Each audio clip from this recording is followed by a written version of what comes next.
Hello, there's no peace on the ground and now not even a hint of peace in the air.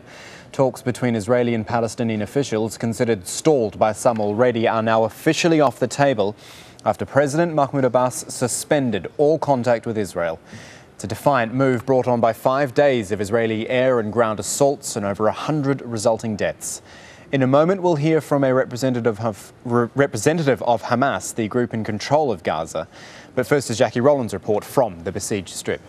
And still they are burying their dead. In the centre of Gaza City, a massive funeral procession for the latest victims of the Israeli onslaught.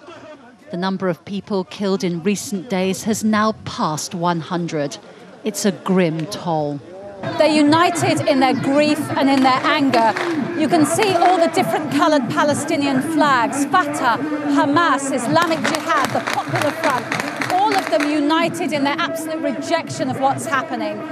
Yes, there have been casualties, even deaths on the Israeli side, but nothing like the kind of carnage that we're witnessing here. The Israelis let loose their forces on the northern towns of Jabalia and Shajaiya, with orders to seek and destroy the rockets being fired from Gaza.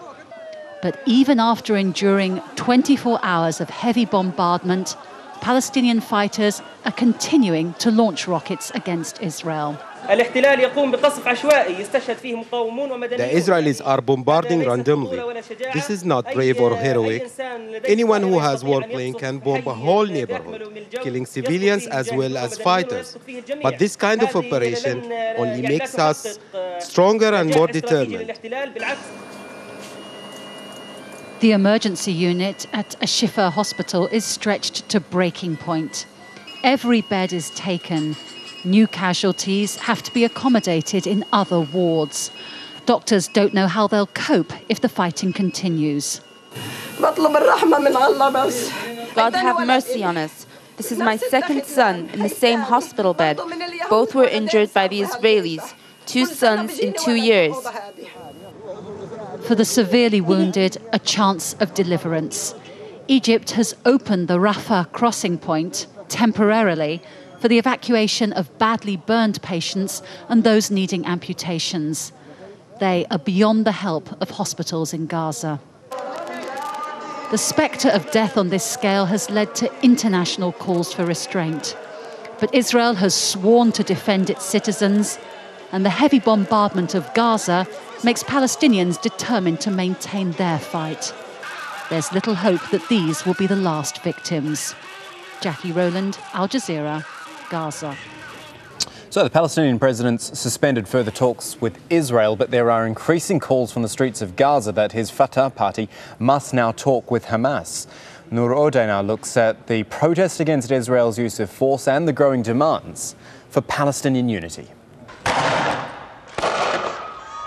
Anger exploding across the West Bank. Palestinians protest the escalating Israeli assault on Gaza, which has left over 100 dead and many more injured since Wednesday. A day of mourning has been declared in the occupied Palestinian territory, with youths burning tires and hurling stones at Israeli soldiers, who responded by firing tear gas, rubber-coated steel bullets and live rounds. In Hebron, the clashes were especially fierce. Medical sources confirmed 14-year-old Mohammed Masalme was killed by Israeli fire. Hospitals continue to receive injuries, many from live fire. The injuries are being described as moderate to severe. A blood drive has been organized in the West Bank in solidarity with Gaza, where medicine and other essential goods are in short supply. They asked for blood bags yesterday, and we are planning to send them not only blood bags empty, but full with our blood as indication of our solidarity to the patients and our condemn to the Israeli aggression against our civilian in Gaza Strip. Palestinian parliamentarian Mustafa al-Barghouti told me anger in the West Bank could bring back the First Intifada, known for its popular and non-violent nature.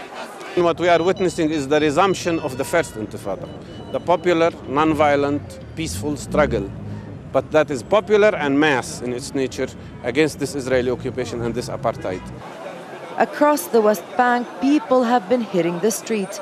Here in Ramallah, demonstrators lashed out at the international community for what they see as an inadequate response to intolerable bloodshed.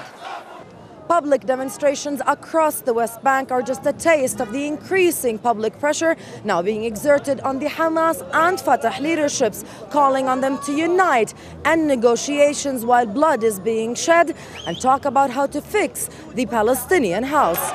And it seems the Palestinian leadership is listening. President Abbas has now instructed his negotiating team to suspend all talks with Israel.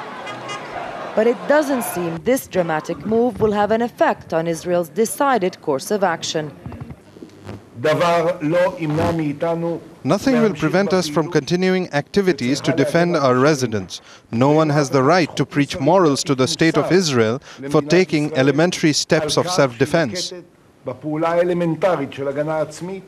And as the situation continues to unravel politically and on the ground, it seems the public will not wait for politicians anymore. They want to be a deciding factor in what course of actions Palestinians take. Nur Audi, Al-Jazeera, Ramallah. Ahmed Youssef is an advisor to the Hamas leadership. He says it's time for Fatah and Hamas to unite and handle the attacks on Gaza together. We have that call for long time, more than 6-7 months. We're calling our brother in Fatah to reconcile our rift and solidify our unity and strengthening our struggle against the occupation. Unfortunately, the instruction coming from Ramallah to the people here in Gaza from Fatah not to communicate, not to talk to people of Hamas here. That's why the people in Fatah here is still taking side and not coming close to talk to us. We know that we have to handle this conflict together, to strengthening our unity and facing the occupation and aggression together. But unfortunately, the people in Ramallah, they try to exploit the situation and investment in division between West Bank and Gaza.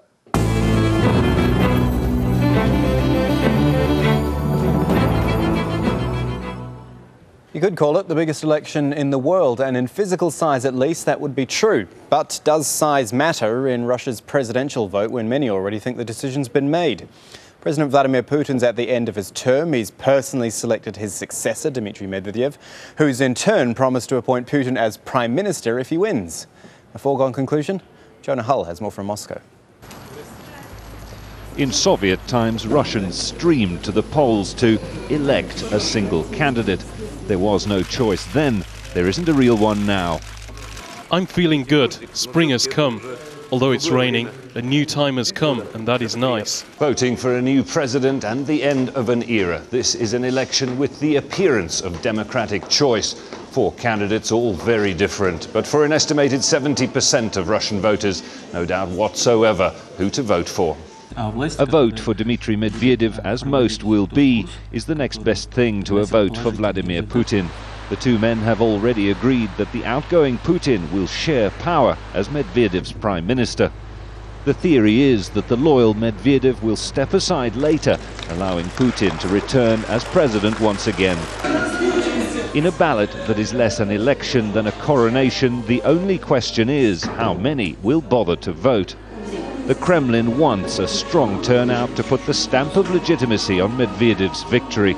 There is like a tacit contract. The government delivers and people know what is expected of them in terms of political participation, which is reduced in Russia to just casting ballots. They come to the polls and they vote the way the Kremlin wants them because the government fulfills its part of the contract and delivers. Of course, Medvedev. He's already elected, so I am coming to vote for him. The weekend is a traditional time for wedding parties. A looming presidential election wasn't going to get in the way, and nor would hangovers prevent these people from getting out to vote. It will be a good present for us. Who are we going to vote for? For the President of Russia, of course. I'm not going to say who it will be. No need. We already know. Jonah Hull, Al Jazeera, Moscow.